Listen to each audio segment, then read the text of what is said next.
2 minutes. That's all it supposedly took for Angel Reese's jersey to sell out. But what if that wasn't the truth? While fans were celebrating record-breaking sales and media headlines painted a picture of massive demand, a much stranger story was unfolding in the background. The numbers didn't add up, the timing was too perfect, and suddenly the same league that can't even pay its players was trending like the NBA. But here's the catch. Caitlin Clark never needed tricks like this. Her jerseys fly because the demand is real. Her fan base doesn't need staged rollouts or fake scarcity. They just show up every time. So when Reese's camp tried to frame this as a viral victory, the internet started asking the one question no one in her team wanted to hear. Was this whole thing a setup? It all started with a headline. At exactly 10:04 p.m. Eastern, the unrivaled league released its new jerseys online. Just 4 minutes later, articles were already surfacing claiming that Angel Reese's jersey had completely sold out. 4 minutes. Not only is that barely enough time to refresh a page, but it's definitely not enough time for news outlets to verify the data. Chicago Sky star Angel Reese is one of the most popular female basketball players today. In fact, she's the most followed WNBA athlete on Instagram, boasting 4.8 million followers on the platform. With that said, it's no surprise that there's a lot of people who are willing to buy merchandise related to her. When Unrivaled Basketball announced on Thursday that the players' jerseys were now available for sale online, several fans naturally came to the site to get a hold of Reese's number 5 jersey. Now, I'm going to be the first to tell you, I'm not shocked her jersey sold out. All right? Or that it would at least eventually sold out. I'm not shocked by that. It's the 2 or 3 minute part that I think could be questioned. Of course, you're not supposed to question anything, right?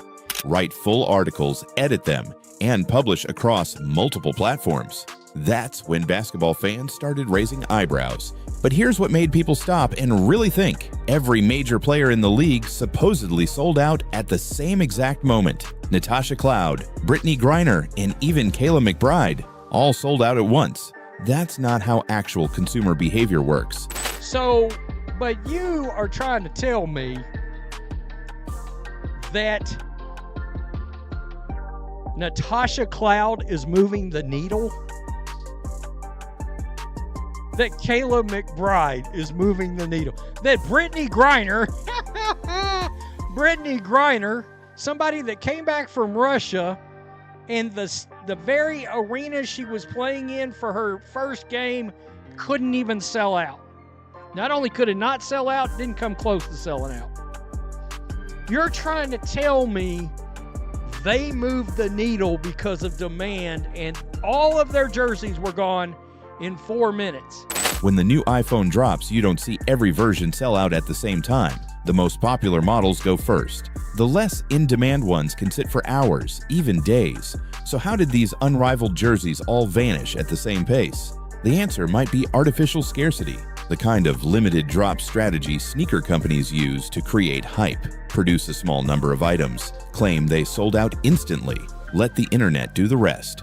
Or if you've got half a brain at all, would it be prudent to suggest out loud that possibly they only had 50 or 100 of these damn things available to begin with? Question mark? But this is where the panic started to set in, because fans noticed something off. Real demand leaves a trail. Screenshots, social media photos, unboxing videos, people posting their purchases. But this time, almost nothing. No one showing off their Angel Reese jersey. No big flex on game day. Just frustration from fans who clicked fast and still missed out. This Angel Reese jersey is the one that's causing red flags because people were saying within 2 minutes of clicking on this damn site, her jersey sell out, which means it might have been only 5, allegedly. Like just like the number on her jersey, that's how many they had available, allegedly, bro. I just got to keep it real.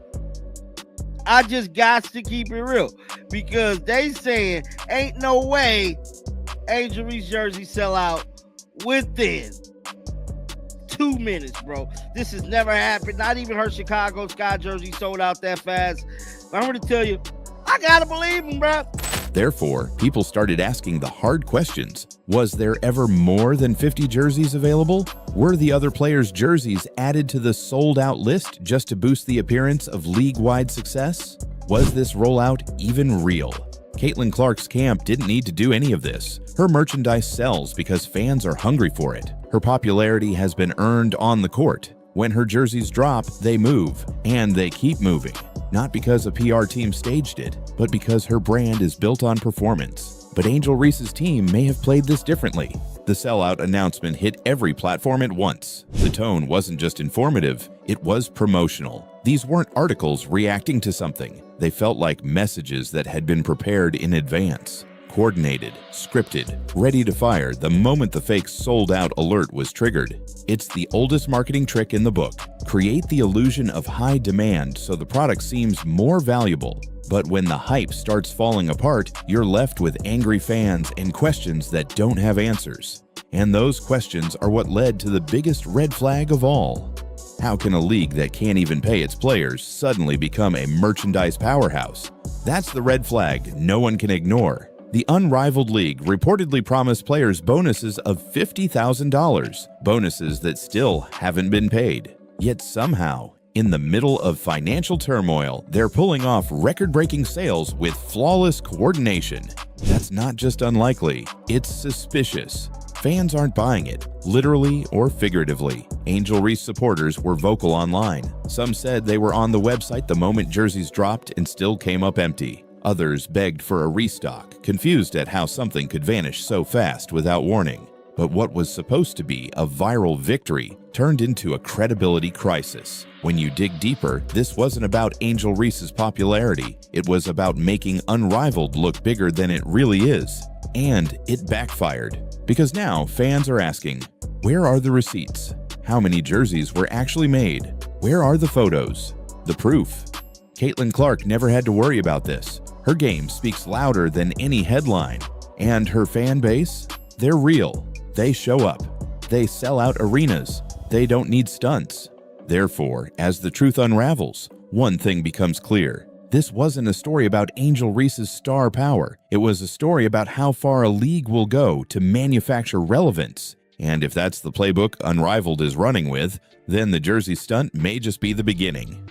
But that wasn't the only fallout from trying to discredit Caitlin Clark. Because while Unrivaled was busy staging jersey drama, another name from women's basketball history was caught in a firestorm of her own. Not over merchandise, but over words, over bias, over a year-long campaign to downplay the very player driving the league's explosion in popularity. And just like Unrivaled's fake sellout narrative, this story ended in a public collapse. Sheryl Swoopes thought she could drag Caitlin Clark for an entire year and get away with it. She refused to say her name on broadcasts. She pushed false stats. She dismissed her records. But now it's all come crashing down. Swoopes has been removed from every single WNBA broadcast for the entire 2025 season. That's not just a suspension. That's a career-ending decision. And it gets worse. Because once you trace her pattern, from college scandals to coaching collapses to on-air meltdowns, you realize this wasn't just about one mistake. It was a self-made downfall built on jealousy, control, and denial. Loyola University basketball coach Sheryl Swoopes, she's under investigation, accused of mistreating players. One of them is speaking out this morning, telling us why she wanted to transfer. ABC's Lindsay Davis is here with the details. Good morning, Lindsay. Good morning, Lara. Sheryl Swoopes was the first woman to ever sign with the WNBA. But this morning, the college coach is not only under fire, but under investigation after reports that the majority of her roster has decided to leave. Meanwhile, Caitlin Clark just kept winning. And when Stephen A. Smith and Nancy Lieberman both came forward to confront Swoopes publicly. Know what you can say about Sheryl Swoopes, but if there's anything that you could say, what would you want to say in terms of the narrative that has been put out there as it pertains to her coverage and her feelings about Caitlin Clark? It triggered the moment that finally ended her media career for good. So what really happened behind the scenes? And why is the WNBA making this move now? It didn't start with a firing. It started with a refusal. Sheryl Swoopes, the Hall of Famer, the icon, the supposed voice of women's basketball, just couldn't say Caitlin Clark's name. Game after game, broadcast after broadcast, Swoopes found ways to talk around her. Indiana Fever this, Kelsey Mitchell that, Aaliyah Boston's improvement, but never the obvious. Never the reason Indiana became the most watched team in the league. Fans noticed, fast. Shout out to Lexi Hull. I'm a big Lexi Hull fan. Watch her in AU. Lexi Hull shot the leather off the ball in their game against Seattle and just couldn't miss. Kelsey Mitchell is just stroking. She is just shooting the basketball. Aaliyah Boston, almost a triple-double. At first, people gave her the benefit of the doubt. Maybe it was an oversight. Maybe she just wasn't ready to talk about a rising star getting this much attention. But then came the podcasts, the interviews, the backhanded comments, the blatant misinformation.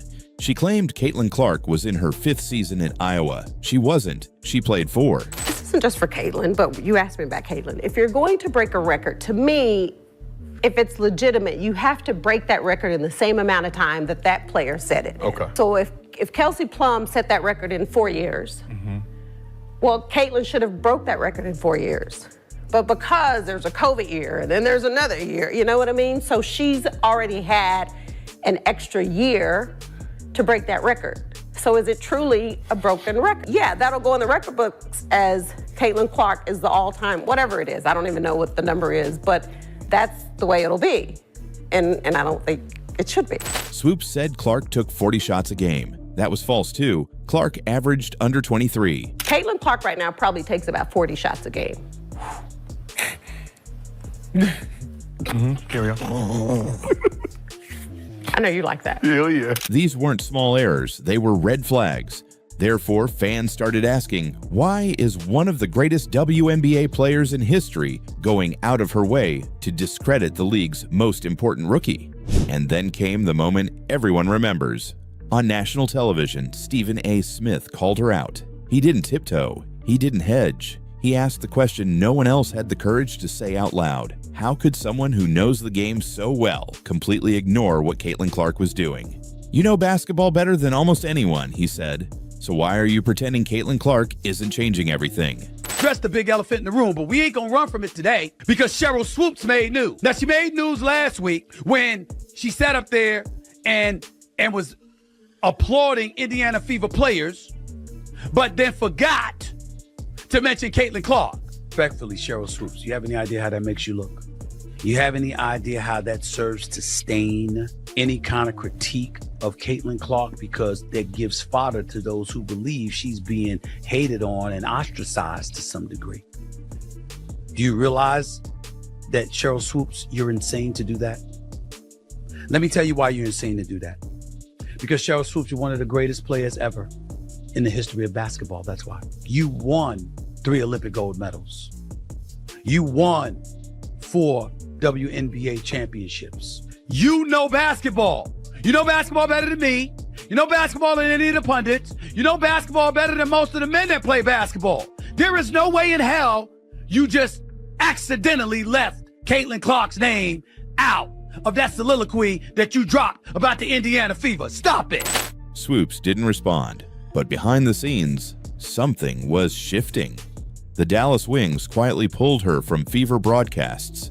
Then came more tension. Viewers complained, colleagues complained, and that's when Nancy Lieberman stepped in, not just as a legend, but as someone who had worked side by side with Swoopes. According to insiders, Lieberman called Swoopes directly. The conversation didn't go well. After that, their relationship collapsed. Lieberman didn't just speak up. She took Swoopes' seat on the broadcast team. You know, I've known Sheryl since she was in college. I helped do her shoe deal with Nike in 1993, took her to her first ESPYs.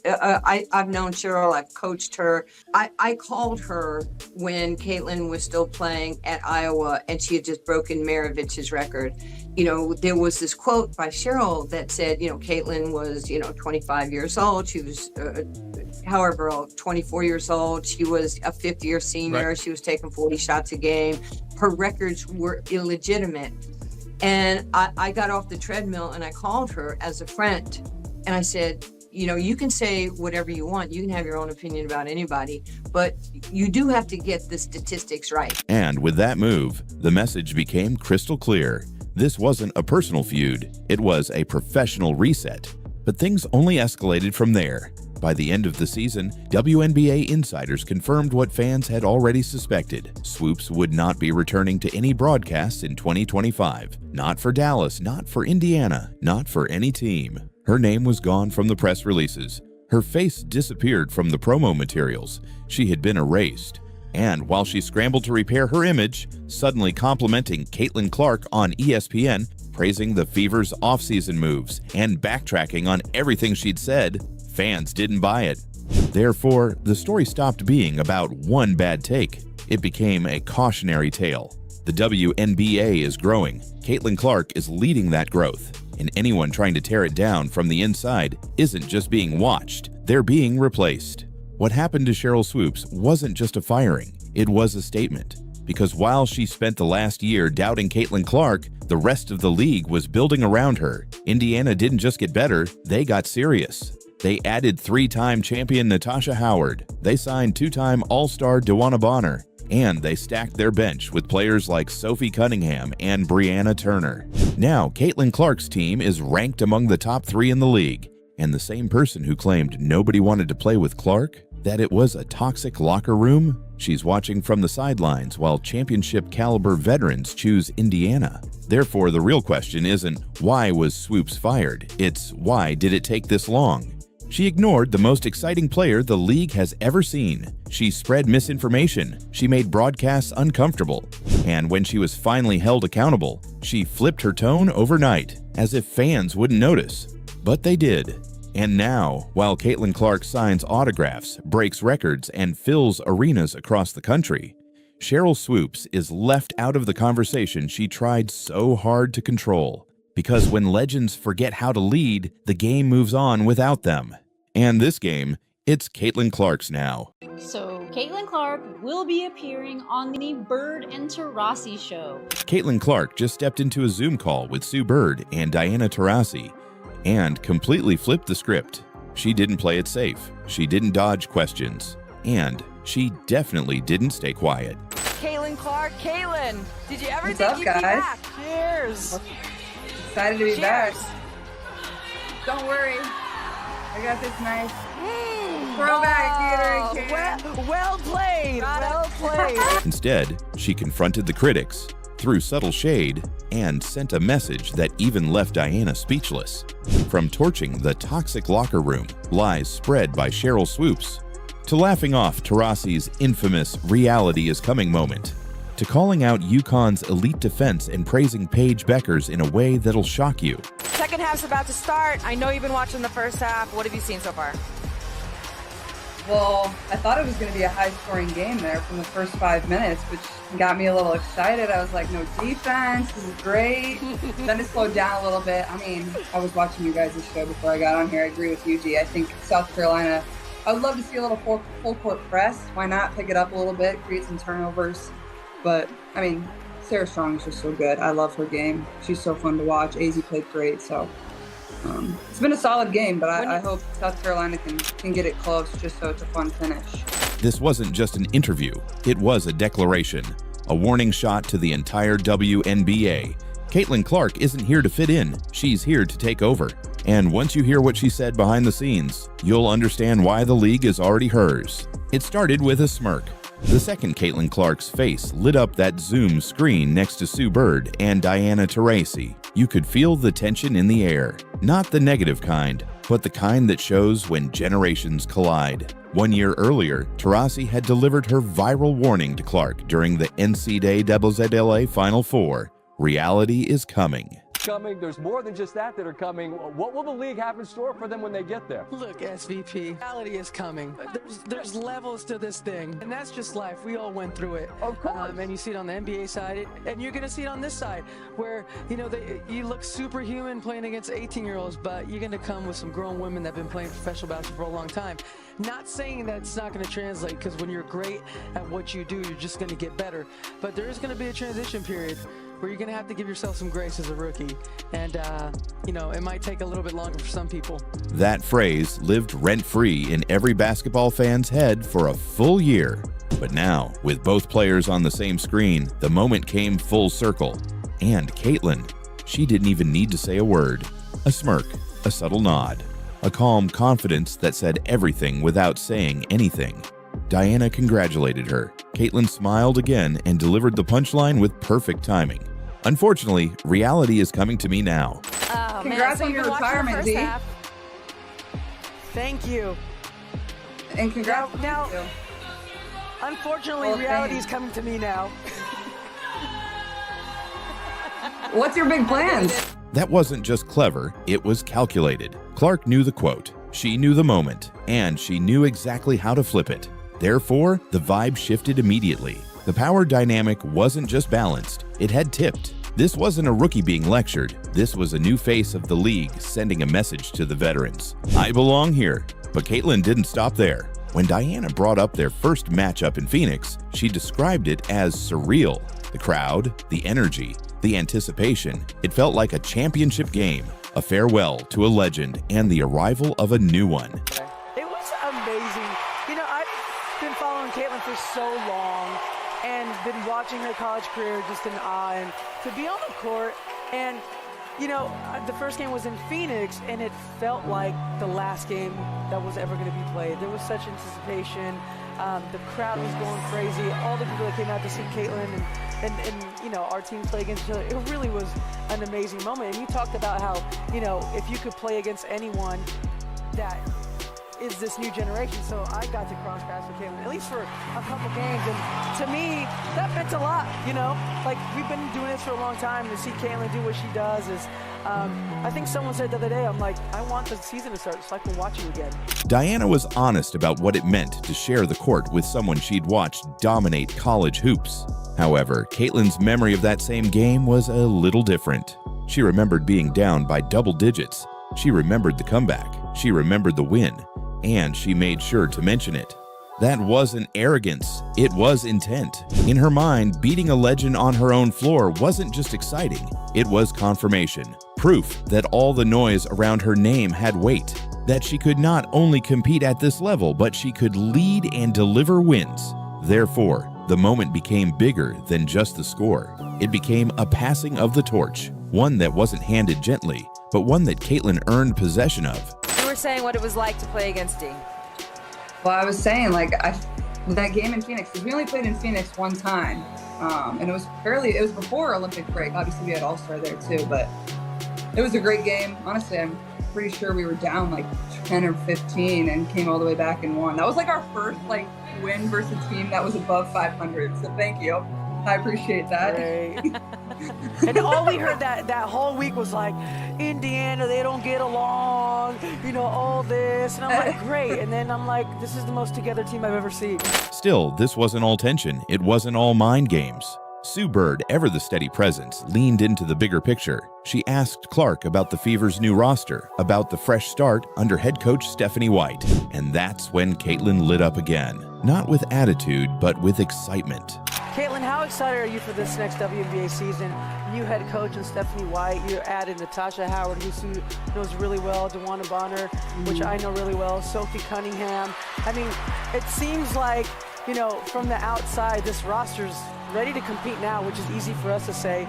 We know there's a process to get there, but like when you see that and you see those names come in, what does that make you feel like? 7 new players, a short training camp, high expectations. Most rookies would feel the pressure, but Caitlin, she's already breaking it down like a vet. She knows the challenge. She's studied the names: Natasha Howard, DeWanna Bonner, Sophie Cunningham, Brianna Turner. These aren't just new teammates, they're weapons. And Clark is already mapping out how they'll all fit together. But more than anything, she highlighted something people overlook: chemistry, building it fast, leading by example, knowing when to speak and when to listen. Therefore, Caitlin's not just preparing for the spotlight, she's preparing to control it. And while most people are still wondering if she can live up to the hype. Oh, well, I mean, obviously on paper we have a really good team, but you know, you only have, I mean, we start training camp, I think, on the 27th, and then like we have a back-to-back of preseason games on May 3rd and May 4th. So it's like you have a very short amount of time to put that together, and 7 new pieces, and whether we carry 11 or 12, like it's more than half of our roster. Like that's, you know, that's a hard thing within itself, but we should be pretty good. And like, I'm excited about it. I think what we needed was, you know, we added a lot more experience. Like in the playoffs, we just didn't have that. We were a young group. Even Kels, like obviously with being with the Fever through her entire career, she hasn't really had the opportunity to play in a ton of playoff games. So having that, whether it's Sydney Colson, whether it's DB, whether it's Natasha Howard, whoever it is, I think having that experience is going to be really good for us and that leadership in the locker room. So I'm excited. And obviously Steph is like one of the smartest basketball minds I've ever been around. And, you know, everybody knows that across the league. Like everybody admires her and the way she coaches and the way she leads. So I'm excited to learn from her, honestly. Caitlin Clark's already 5 steps ahead, treating every moment like it matters.